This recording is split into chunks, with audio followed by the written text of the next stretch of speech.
Striker mpya wa Yanga Laurindo Depu aliyekuwa ameingia katika dakika 55, yeye pamoja na Mudathir Yahya Abbas baada ya kutolewa kwa Maxim Pianzengeli na Peudo Pacome Zouzoua, aling'ara mno katika mechi yake ya kwanza ya utambulisho katika klabu yake mpya ya Yanga kwa kufunga bao moja na kutoa assist, wakati Yanga ikipata ushindi mnono wa mabao 6-0 dhidi ya Mashujaa kwenye uwanja wa KMC Complex jijini Dar es Salaam, na hivyo Yanga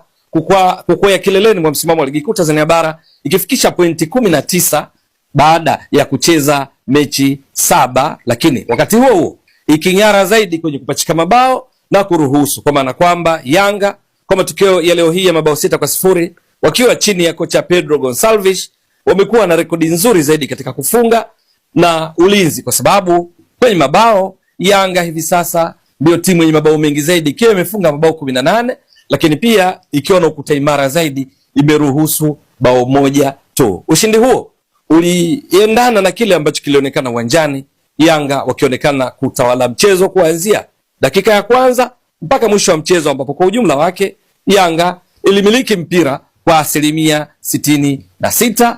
dhidi ya 34% tu za wageni Mashujaa. Lakini wakati huo Yanga ikiongoza kupiga mashuti mengi zaidi, ikipiga mashuti 15, kati ya hayo 9 yakilenga shabaha, ilhali Mashujaa mechi nzima dakika 90 za mchezo wakipiga mashuti mawili tu, kati ya hayo moja tu likilenga shabaha na kupokea kipigo hicho kizito cha mabao 6-0 ambacho ndio kipigo kikubwa zaidi katika ligi kuu Tanzania bara kwa msimu huu tangu ianze, ambapo baadhi ya timu zimeshacheza mechi 10, nyingine zimecheza mechi 9. Yanga mchezo wa leo ni mechi yake ya 7, lakini zipo kama Wekundu wa Msimbazi Simba wamecheza mechi 6.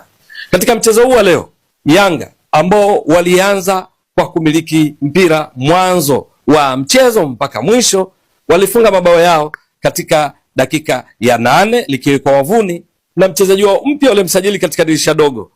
Mohamed Damaro Kamara, ndiye aliyetangulia kuifungia Yanga katika dakika hii ya 8 kwa bao la mpira wa kichwa cha kudive. Lakini bao la pili Yanga walilifunga katika dakika 28. Yanga wakafunga bao la pili, safari hii likiwekwa wavuni na Duke Abuya, mchezaji wa kimataifa kutoka Kenya aliyekuwa miongoni mwa wachezaji waliofanya vizuri sana katika mchezo wa leo hii. Lakini katika dakika ya 33 Peudo Pacome Zouzoua akaifungia Yanga bao la 3 kabla ya mechi kwenda katika mapumziko, Yanga ikiwa mbele kwa mabao 3-0. Lakini kipindi cha pili Yanga walikuwa wanaongoza kwa mabao 3-0, kwa kiasi kikubwa walionekana kana kwamba hawana haraka sana, lakini wakimiliki zaidi mpira. Pamoja na hayo ikawa wakipata wakati mgumu hata hivyo kumfikia golikipa Johora wa Mashujaa kwa sababu tu ya ukuta imara ambao ulionekana kuimarika zaidi katika kipindi cha pili, akina Samuel Onditi,